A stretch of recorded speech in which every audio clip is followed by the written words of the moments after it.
Hey guys, welcome back to the channel Rahul X coding and to the series of C programming. और आज इस series का lecture number 7 है। और आज इस वीडियो में हम लोग जानेंगे वेरिएबल्स किसे कहते हैं। देखो, हमने वेरिएबल्स टर्म का यूज पिछले वीडियो से करते आया है और आज हम इसे डिटेल में पढ़ने वाले हैं। ठीक है, तो आओ यार स्टार्ट करते हैं अपने टॉपिक को। तो देखो, वेरिएबल्स क्या होता है। वेरिएबल का काम होता है वैल्यू को स्टोर करना। जैसे अगर हम अपने प्रोग्राम में एक वेरिएबल बना लिए तो हम उस वेरिएबल के अंदर क्या कर सकते हैं, वैल्यू को स्टोर कर सकते हैं। अब चाहे वो वैल्यू तुम्हारा इंटीजर के फॉर्म में हो या कैरेक्टर के फॉर्म में हो या पॉइंट वाला नंबर हो, ठीक ना, तो उस वैल्यू को स्टोर कर सकते हैं और ज़रूरत पड़ने पर हम उस वैल्यू का अपने प्रोग्राम में यूज़ कर सकते हैं। ठीक ना, यानी हम कह सकते हैं कि a variable is use to store और रिट्राइव द वैल्यू। इसका मतलब हुआ कि हम वैल्यू को स्टोर कर सकते हैं और रिट्राइव कर सकते हैं। रिट्राइव मतलब कि हम उसका यूज़ कर सकते हैं अपने प्रोग्राम में, ठीक ना। और ये जो वेरिएबल का क्रिएट किया जाता है, इसे एग्जिस्टिंग डेटा टाइप के हेल्प से क्रिएट किया जाता है। डेटा टाइप यानी जैसे हो गया, हम इंट टाइप का बनाएंगे या कैरेक्टर टाइप का बनाएंगे या डबल टाइप का बनाएंगे या फ्लोट टाइप का बनाएंगे। ये तो हमें बताना पड़ेगा ना, जो वेरिएबल बनाया है वो किस टाइप के वैल्यू को स्टोर करेगा। तो ये हम काम करते हैं एग्जिस्टिंग डेटा टाइप, यानी जो पहले से डिफाइंड डेटा टाइप है उसके हेल्प से करते हैं। अगर तुम्हें डेटा टाइप्स का नॉलेज है तो अच्छी बात है, नहीं तो मैंने डेटा टाइप्स पे पहले से वीडियो बना रखा है, तुम उसे देखकर आगे इस सीरीज़ को कंटिन्यू कर सकते हो। ठीक है, तो ये जो एग्जिस्टिंग डेटा टाइप के हेल्प से क्रिएट किया जाता है, यानी हम लिख सकते हैं a variable is created with the help of any existing data type.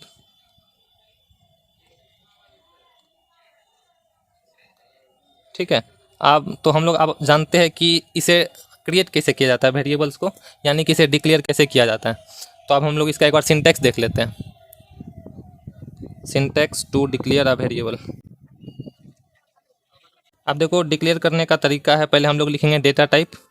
जैसे हम लोग इन टाइप का एक बना लेते हैं एक्स, ठीक ना। तो हमारा एक मेमोरी क्रिएट होगा जिसका नाम क्या होगा, एक्स, ठीक ना। वो किस टाइप का होगा, इन टाइप का होगा। अब इसमें हम लोग इंटीजर वैल्यू को स्टोर कर सकते हैं। इसी तरह अगर हमें एक फ्लोट टाइप का बनाना रहे तो हम लोग सिंटैक्स क्या लिखेंगे, पहले डेटा टाइप लिखेंगे फ्लोट, फिर यहाँ पे लिख लेंगे कुछ भी नाम दे देते हैं, पी नाम दे देते हैं। और तो हमारा एक फिर से मेमोरी क्रिएट होगा जो जिसका नाम होगा पी, और इसमें हम लोग क्या कर सकते हैं, एक फ्लोटिंग वैल्यू को स्टोर कर सकते हैं। तो ये था हमारा सिंटैक्स, ठीक ना। तो अब हम लोग चलो एक बार देख लेते हैं प्रोग्राम में इसे कैसे लिखेंगे। मान लो हम जैसे हमें एक्स में 50 नंबर स्टोर करना रहे, ठीक ना, 50 स्टोर करना रहे, तो हम लोग क्या कर सकते हैं, हम लोग इंट एक्स लिख सकते हैं और यहाँ पे x इक्वल टू 50 लिख सकते हैं। तो यहाँ में एक मेमोरी क्रिएट होगा यहाँ पे जिसका नाम x होगा, वेरिएबल का नाम, और इसमें हम लोग का वैल्यू 50 आ जाएगा। ठीक, देखो ये दो लाइन में जो हमने काम किया है इसे हम एक लाइन में भी कर सकते हैं। कैसे करेंगे, हम लोग लिखेंगे इंट x इक्वल्स टू 50। तो ये सेम बात होगा, ठीक ना। x नाम का एक मेमोरी क्रिएट होगा जो इन टाइप का होगा और उसमें हम लोग 50 वैल्यू रख दिए। इसी तरह हमें अगर फ्लोट टाइप का बनाना रहे, वाई बनाना रहे, और इसमें हम लोग मान लो रख दिए 2.75, तो इस वेरिएबल के लिए एक मेमोरी क्रिएट हो जाएगा जो फ्लोट टाइप का होगा और इसका नाम वाई होगा, और इसमें हमारा वैल्यू 2.75 स्टोर हो जाएगा। हालांकि देखो, पॉइंट के बाद जो है 6 डिजिट तक वैल्यू स्टोर होता है, तो यहाँ पे तो 2 ही डिजिट है, तो बाकी के जो 4 डिजिट है वो हमारा जीरो से रिप्लेस हो जाएगा, यानी 2.75 पे 4 जीरो भी वैल्यू स्टोर हो जाएगा। ये चीज़ हम लोग कंप्यूटर पे जब प्रैक्टिकल करेंगे तो इसे देख लेंगे। तो इस तरीके से हम लोग अपने वेरिएबल को डिक्लेयर कर सकते हैं, ठीक है। आप देखो, बात आती है कि ये जो हम x में 50 रख दिए तो क्या ये फिक्स हो गया वैल्यू, यानी 50 हमेशा के लिए फिक्स हो गया। तो इसका जवाब है नहीं। हम जो है बार बार एक अपने नीड के अकॉर्डिंग इस वैल्यू को चेंज कर सकते हैं। जैसे हम चाहेंगे कि आप जो है ये 50 है, इसे हम इसमें चाहते हैं हम लोग 70 रख दें x में, ठीक ना। तो पहले एक बार इसे प्रिंट करा के देख लेते हैं प्रोग्राम में। जैसे लिखेंगे प्रिंट एफ और यहाँ पर लिख लेंगे value of x equals to X का फॉर्मेट स्पेसिफायर होगा %d, और ये कहाँ से लाना है, वैल्यू एक्स से लाना है। तो ये हमें क्या प्रिंट करके दे देगा, 50 प्रिंट करके दे देगा।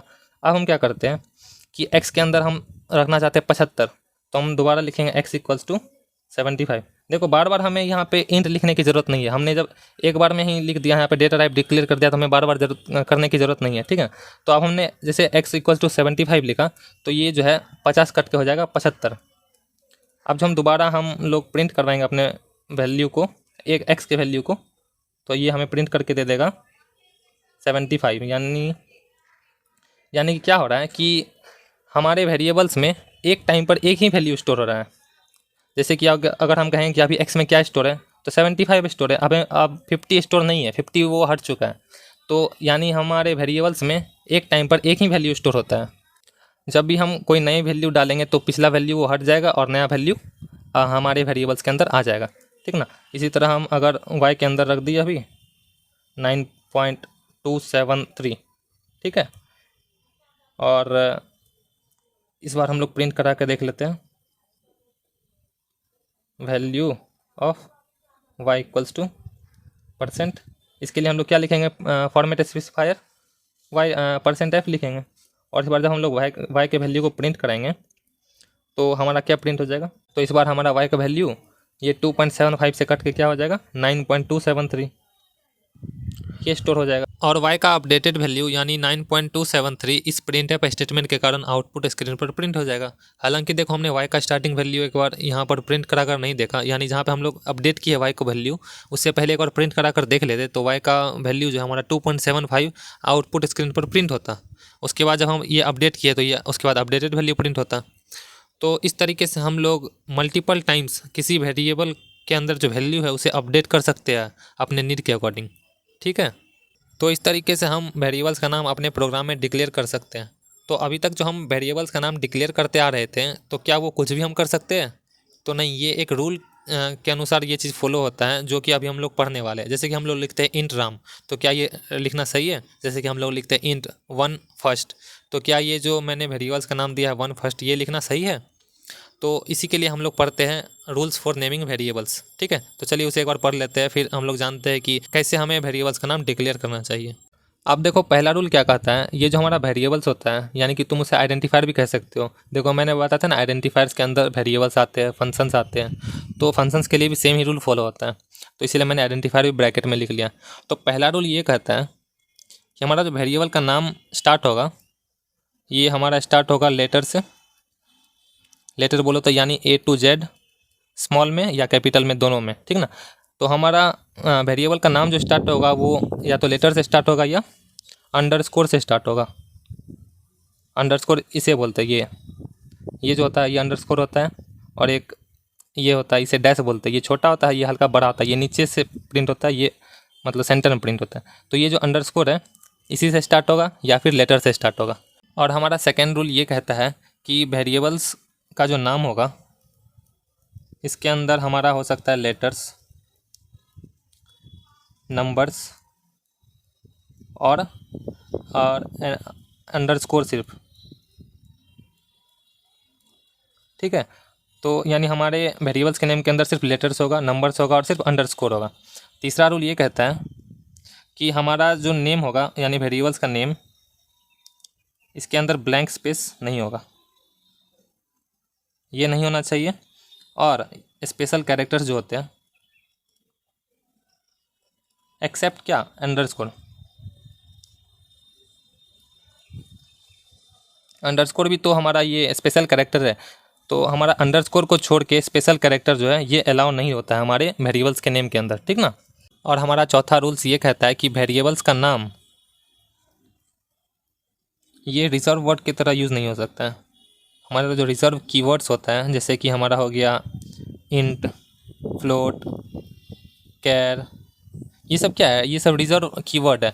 तो हम लोग अपने जो वेरिएबल्स का नाम बनाएंगे उसमें इस चीज़ का यूज़ नहीं करेंगे, नहीं तो हमें एरर शो करेगा, ठीक है। तो ये था 4 रूल्स। अब हम लोग क्या करते हैं, कुछ एग्जांपल्स लेते हैं जिसमें कि हम एक साइड लिखेंगे नेम विदाउट एरर और एक साइड लिखेंगे नेम विथ एरर, जिससे हमें पता चलेगा वेरिएबल्स के नेम में हम लोग क्या लिख सकते हैं और कब हमें एरर शो करेगा, ठीक है। तो इससे आपको क्लैरिटी ज़्यादा मिलेगी। तो चलिए हम लोग स्टार्ट करते हैं। पहले नेम विदाउट एरर हम लोग यानी क्या लिख सकते हैं, जैसे कि हम लोग लिख सकते हैं इंट राम। अब देखो राम क्यों लिख सकते हैं, तो यहाँ राम का स्टार्टिंग कैरेक्टर जो है वो एक लेटर है जो कि रूल नंबर 1 को अच्छे से फॉलो कर रहा है। और ना ही राम वेरिएबल में एक भी ब्लैंक स्पेस है, ना ही इसमें एक भी स्पेशल कैरेक्टर्स है। अगर इसमें एक बार अंडरस्कोर रहता तो चलो वो चलता, लेकिन अदर स्पेशल कैरेक्टर्स नहीं है। और ना ही ये राम जो है एक रिजर्व कीवर्ड है, यानी ये बाकी अदर रूल्स को भी अच्छे से फॉलो कर रहा है। यानी ये जो हम लिखे हैं वेरिएबल्स का नाम एकदम सही लिखे हैं, ठीक है। इसी तरह हम लोग लिख सकते हैं इंट अंडरस्कोर नम, क्या ये सही है?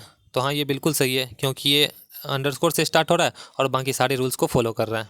ठीक है, अब इसी कॉन्टेक्स्ट में इस साइड एक लिख लेते हैं नेम विथ एरर। जैसे कि हम लोग लिख सकते हैं क्या, इंट, स्टार्टिंग में एंड लगा दिए फिर लिखेंगे नम। ये बिल्कुल गलत हो जाएगा। क्यों? क्योंकि हमारा जो वेरिएबल्स का नेम होता है उसमें स्पेशल कैरेक्टर्स नहीं आना चाहिए, तो ये हमारा स्पेशल कैरेक्टर्स हो गया, तो ये चीज़ अलाउ नहीं है। क्या हम ये लिख सकते हैं इंट और स्टार्टिंग में लिख दिया नंबर और लिख दिए यहाँ पे राम लिख दिए, तो क्या ये चीज़ अलाउ है? बिल्कुल नहीं अलाउ है। क्यों? क्योंकि हमें पहला रूल कहता है कि जो हमारा वेरिएबल्स का नाम है वो स्टार्ट होना चाहिए किसी लेटर के साथ। ठीक है ना? हालांकि देखो, हम अपने वेरिएबल के नेम के इनसाइड में हम लोग डिजिट्स को यूज़ कर सकते हैं, लेकिन वो स्टार्टिंग में नहीं यूज़ कर सकते हैं, तो ये चीज़ हमारे फर्स्ट रूल के खिलाफ हो जाएगा, इसीलिए हम लोग इसे यूज़ नहीं कर सकते हैं। क्या हम लोग ऐसे लिख सकते हैं, इंट लिखे यहाँ फ्लोट लिख दिए, क्या ये चीज़ अलाउ है? ये चीज़ नहीं अलाउ है। क्यों? क्योंकि हमारा जो वेरिएबल का नाम होगा वो रिजर्व कीवर्ड नहीं होना चाहिए, तो यहाँ रिजर्व कीवर्ड में देखो फ्लोट है, तो फ्लोट हमने यूज़ कर दिया, तो ये गलत है। अच्छा, ये क्या हम लोग ऐसे लिख सकते हैं, इंट कैपिटल में एफ दिए फिर LOAT, तो क्या ये सही है? तो ये बिल्कुल सही है। बोलो क्यों? क्योंकि हमारा फ्लोट तो रिजर्व कीवर्ड है, लेकिन हमारा जितना भी रिजर्व कीवर्ड है वो सारे के सारे स्मॉल केसेस में डिफाइंड है। यहाँ का तो एफ कैपिटल है, तो ये बिल्कुल सही है। तो ये हमारा रिजर्व कीवर्ड नहीं है और इसको हम लोग यूज़ कर सकते हैं। क्या हम लोग जैसे हम लोग फ्लोट टाइप का बनाते हैं, क्या हम लोग ऐसे लिख सकते हैं राम और थोड़ा स्पेस देंगे फिर लिखेंगे कुमार, तो क्या ये चीज़ अलाउ है? बिल्कुल नहीं अलाउ है। क्यों?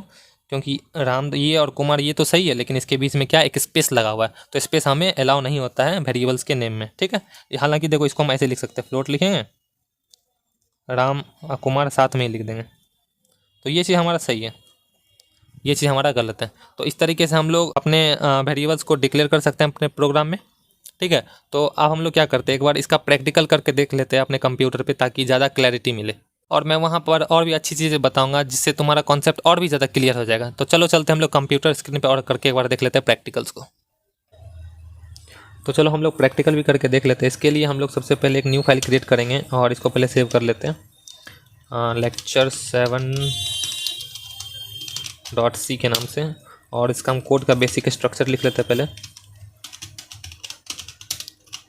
Int main curly open close, last में रिटर्न 0 लिख लेते हैं। ठीक है, और हम लोग क्या करेंगे, सबसे पहले जो है वेरिएबल्स का नाम जो है कुछ गलत लेंगे, ताकि हमें पता चल सके कि इस नाम का वेरिएबल्स हम लोग डिक्लेयर नहीं कर सकते। ठीक है, तो हम लोग बनाते हैं पहले इन टाइप का एक पहले डिजिट दे देते हैं, फिर कुछ लिख देते हैं, नम लिख लेते हैं। तो क्या ये हमारा कोड चलेगा? तो ये कोड नहीं चलेगा। एक बार रन करके देखते हैं इसे। तो ये देखो यहाँ पे एरर्स होकर रहा है। इस एरर को देखना है तो पहले व्यू में जाएंगे, फिर यहाँ लॉग है। ठीक है, लॉग पे क्लिक कर देंगे तो यहाँ पे देखो क्या बता रहा है कि invalid suffix num on integer constant. ठीक है, यानी हम इसे यूज़ नहीं कर सकते इंटीजर को स्टार्टिंग में। ठीक, फिर नम के आगे हम क्या करते हैं, @ लगा देते हैं और XYZ लिख लेते हैं। ठीक, फिर से रन करते हैं तो ये देखो बता रहा है कि @ हम यूज़ नहीं कर सकते। क्यों? क्योंकि ये स्पेशल कैरेक्टर है। अब हम एक बार इसे हटा के क्या करते हैं, एक स्पेस दे देते हैं, फिर रन करा कर देखते हैं। तो फिर देखो एरर जनरेट हो रहा है, ये बता रहा है कि स्पेस हम लोग बीच में नहीं दे सकते हैं। ठीक, अब हम लोग क्या करते हैं, एक कीवर्ड यूज़ कर लेते हैं। हम फ्लोट टाइप का कुछ बना लेते हैं और लिख लेते हैं रिटर्न। रिटर्न भी हमारा कीवर्ड है, तो क्या ये मतलब सही है करना? तो एक बार देख लेते हैं इसे रन करा के। तो ये देखो क्या बता रहा है, एक्सपेक्टेड आइडेंटिफायर और ये बिफोर रिटर्न, मतलब रिटर्न जो है as a variable name use नहीं कर सकते रिटर्न को, क्योंकि रिटर्न हमारा कीवर्ड है। ठीक, अब हम लोग सही तरीके से अपने वेरिएबल को डिक्लेयर करेंगे और हम अपने कुछ प्रोग्राम करके देखेंगे ताकि डाउट हमारा क्लियर हो सके। ठीक है, सबसे पहले क्या करेंगे, हम लोग एक इन टाइप का नम बनाएंगे, _1 लिख लेते हैं। ठीक है, तो ये तो हमारा वेरिएबल नेम बिल्कुल सही है। और इसमें क्या करते हैं, num1 में एक वैल्यू स्टोर कर देते हैं 50। ठीक है, और इसे प्रिंट करा के देख लेते हैं, printf, और इसके अंदर लिख लेते हैं the value of num1 is %d लगेगा फॉर्मेट स्ट्रिंग, क्योंकि हमारा num1 जो है इंटीजर टाइप का है। और कहाँ से लाना है वैल्यू, num1 से लाना है। ठीक है, लास्ट में सेमीकोलन लगाएंगे और इसे रन करेंगे, F9 प्रेस करेंगे तो ये देखो एरर हट गया और the value of num1 is 50 show कर रहा है। ठीक है, हम लोग क्या करते हैं, वैल्यू को अपडेट कर लेते हैं। printf के नीचे एक बार हम फिर से num_1 लिखेंगे, इसमें दे देंगे 70 दे देते हैं। इस बार देखते हैं प्रिंट करा क्या प्रिंट होता है। सॉरी, हमने प्रिंट एफ स्टेटमेंट तो लिखा ही नहीं नीचे में। एक बार फिर से प्रिंट एफ स्टेटमेंट लिख लेते हैं और यहाँ बैकस्लैश लगा देंगे ताकि लाइन चेंज हो जाए हमारा। ठीक, एक काम करते हैं, इसको कॉपी ही कर लेते हैं, क्यों बार बार। Ctrl+C Ctrl+V। अब देखो यहाँ पे बैकस्लैश लगा लेते हैं, रन करते हैं। रन हो गया। The value of num1 is 50, the value of num1 is 70। यानी एकदम परफेक्टली अपडेट हो रहा है और ये जो हमने कॉन्सेप्ट सीखा था उसके अकॉर्डिंग ये काम कर रहा है। ठीक है, तो अब हम लोग क्या करते हैं, एक फ्लोट टाइप का डेटा टाइप फ्लोट टाइप का वेरिएबल डिक्लेयर करते हैं जिसमें कि पॉइंट वाला वैल्यू को स्टोर करेंगे। फ्लोट टाइप का अब हम नॉर्मली वेरिएबल नेम रख लेते हैं क्योंकि वो बड़ा हो जाता है लिखने में। वेरिएबल्स का नाम फ्लोट पी बनाया और यहीं पे हम लोग पी के अंदर जो है एक डेसिमल वाला वैल्यू स्टोर कर देते हैं और हम चाहते हैं कि इसके अंदर जो वैल्यू हो वो प्रिंट हो जाए। तो the value in the variable कुछ भी लिख सकते हैं मैसेज अपना इज़, लेकिन फॉर्मेट स्ट्रिंग %f देना पड़ेगा और कहाँ से लाना है वैल्यू, पी से लाना है। तो पी देंगे और लास्ट में सेमीकोलन लगाएंगे और F9 करेंगे, ये हमारा रन हो जाएगा। तो ये देखो the value in the variable is 5.6 है और उसके बाद 5 0 प्रिंट हो रहा है। मैंने बताया था कि फ्लोट डेटा टाइप में पॉइंट के बाद 6 डिजिट तक वैल्यू प्रिंट होता है। तो ये 5.6 है, बाकी के 5 0 प्रिंट हो रहा है। ठीक है, अब हम क्या करते हैं, एक बार फिर से वैल्यू को अपडेट कर देते हैं, पी के अंदर रख देते हैं 7.956 और इस बार प्रिंट करा के देख लेते हैं। Ctrl+C Ctrl+V, यहाँ बैकस्लैश लगा देते हैं ताकि न्यू लाइन में हमें ये वैल्यू शो हो। F9 प्रेस करेंगे तो ये देखो the value of the variable 7.956। उसके बाद जो रेस्ट डिजिट है वो 0 से रिप्लेस हो चुका है। ठीक है, तो इस तरीके से हम लोग वैल्यू को प्रिंट करा सकते हैं। तो अब हम बात आई कि जैसे मान लो हमें 956 है बस यही प्रिंट कराना रहे। ठीक है, एक्स्ट्रा जो 3 0 है वो प्रिंट ना हो, तो इसके लिए क्या कर सकते हैं हम लोग। तो देखो इसके लिए जैसे मान लो यहाँ पे 5.6 है, यानी पॉइंट के बाद तो एक ही डिजिट, हमें एक ही डिजिट प्रिंट कराना है। तो % के बाद हम लोग क्या लिखेंगे, पॉइंट लिखेंगे, 1F लिखेंगे और फिर से रन कर लेंगे। तो देखो 5.6 प्रिंट हो रहा है। और वैसे ही यहाँ पे हमें 3 डिजिट तक प्रिंट करना रहे तो क्या करेंगे, %.3F कर लेंगे। तो ये 3 डिजिट तक हमें शो करा के देगा। 7.956 एकदम परफेक्टली काम कर रहे हैं। ठीक है, अब हम क्या एक काम और करते हैं कि जो है ना 6 से ज़्यादा डिजिट को स्टोर करा देते हैं पी के अंदर। ठीक है, पी तो हमारा फ्लोट टाइप का है, इसके अंदर क्या करते हैं 956 853 28 रख देते हैं। ये देखो 3 3 6 2 8 डिजिट तक स्टोर हो गया। अब हम क्या करते हैं कि एक बार इसे %f के जरिए प्रिंट करा के देखते हैं क्या प्रिंट हो रहा है। 7.95685 95685 तक प्रिंट हो रहा है, बाकी का 2 डिजिट वो प्रिंट नहीं हो रहा है क्योंकि ऑटोमेटिक 6 डिजिट तक प्रिंट करा के देता है। अब हमें 8 डिजिट तक चाहिए तो हम क्या लिखेंगे, %.8f। अब देखो रन करा के देखते क्या आता है। देखो क्या शो कर रहा है, 7.956895353 उसका 39। ये देखो गार्बेज वैल्यू शो कर रहा है। ठीक है, क्योंकि मैंने बताया था कि पॉइंट के 6 डिजिट बाद तक एकदम एक्यूरेट डिजिट शो करता है, बाकी का जो वैल्यू शो करेगा वो गार्बेज शो करेगा। तो इस तरीके से हम लोग ये फ्लोट डेटा टाइप को यूज़ कर सकते हैं। अब हम लोग क्या करते हैं, देखो इसी तरह डबल यूज़ कर सकते हैं। डबल में क्या है, पॉइंट के बाद 15 डिजिट तक एक्यूरेट डिजिट शो होगा। इसी तरह हमें जैसे लॉन्ग डबल हो गया, उसे भी प्रिंट करा के देख सकते हैं। एक बार हम डबल का फिर से करा के दिखा देते हैं आपको। डबल टाइप का पी ही बना लेते हैं। ठीक, और the value in the variable इस %, इसका फॉर्मेट स्ट्रिंग क्या था, %lf था। यहाँ lf लिख लेंगे और पी के अंदर जो वैल्यू वो प्रिंट करवा लेंगे। ठीक है, इससे पहले कमेंट आउट कर लेते हैं इन दोनों लाइन को। कमेंट आउट का मैंने मीनिंग बताया था कि कमेंट आउट करने से इसका कुछ भी इफेक्ट आउटपुट स्क्रीन पर नहीं दिखता है हमें। ठीक है, ये हम सिर्फ कोडिंग विंडो पर ही देख सकते हैं। ये जो चीज़ है कमेंट किया हुआ है, इसका इफेक्ट आपको आउटपुट स्क्रीन पर देखने को नहीं मिलेगा। अब इसे एक बार रन करा के देखते क्या होता है। तो ये देखो ये गलत वैल्यू प्रिंट करा के दे रहा है। अच्छा, हमने पी के अंदर कोई वैल्यू डाला कहाँ अभी तक। डबल नाम का जो ये हमारा डेटा टाइप है, हमने पी नाम का वेरिएबल बनाया है, इसके अंदर हम रख देते हैं 6.35। ठीक है, अब एक बार इसे प्रिंट करा के देखते हैं क्या आ रहा है। देखो 6.35 आ रहा है। फिर उसके बाद जो है हमारा 4 जो डिजिट है वो 0 से रिप्लेस हो गया। तो ये भी जो है पॉइंट के बाद 6 डिजिट तक वैल्यू शो करता है, लेकिन अगर इससे ज़्यादा वैल्यू शो करवाना रहे डबल में क्योंकि हम तो 15 डिजिट तक एक्यूरेट डिजिट हम लोग प्रिंट करवा सकते हैं, लेकिन हमें 6 से ज़्यादा डिजिट प्रिंट करवाना रहे तो हमें लिखना पड़ेगा वो चीज़ कि कितने डिजिट तक हम एक्यूरेट डिजिट को प्रिंट करवाना चाहते हैं। जैसे %LF लिखें, जैसे इसी वैल्यू को हम लोग क्या करते हैं, कॉपी कर लेते हैं और यहाँ पे पेस्ट कर देते हैं। इसमें कितना है, 8 डिजिट है और हमें चाहिए %.8LF। अब अभी से रन करा के देखते हैं। तो ये देखो 7.95 70956853828, तो ये 28 भी प्रिंट हो रहा है एकदम सही से, यानी हमारा गार्बेज वैल्यू प्रिंट नहीं हो रहा है। तो इसी तरीके से हम लोग 15 डिजिट तक प्रिंट करा के देख सकते हैं, एकदम हमें एक्यूरेट डिजिट शो होगा, ठीक है, गार्बेज वैल्यू शो नहीं होगा। उसके बाद गार्बेज वैल्यू शो हो सकता है 15 डिजिट के बाद। इसी तरह लॉन्ग डबल में 19 डिजिट तक एक्यूरेट डिजिट शो हो सकता है और इसका रेंज भी बड़ा होता है। डबल का रेंज फ्लोट से बड़ा होता है और लॉन्ग डबल का उससे भी बड़ा होता है, डबल से भी बड़ा होता है, ठीक। अब ये सब तो हम लोग करके देख लिए। हम लोग एक बार कैर डेटा टाइप का वेरिएबल्स अभी तक बना के नहीं देखे, ठीक है।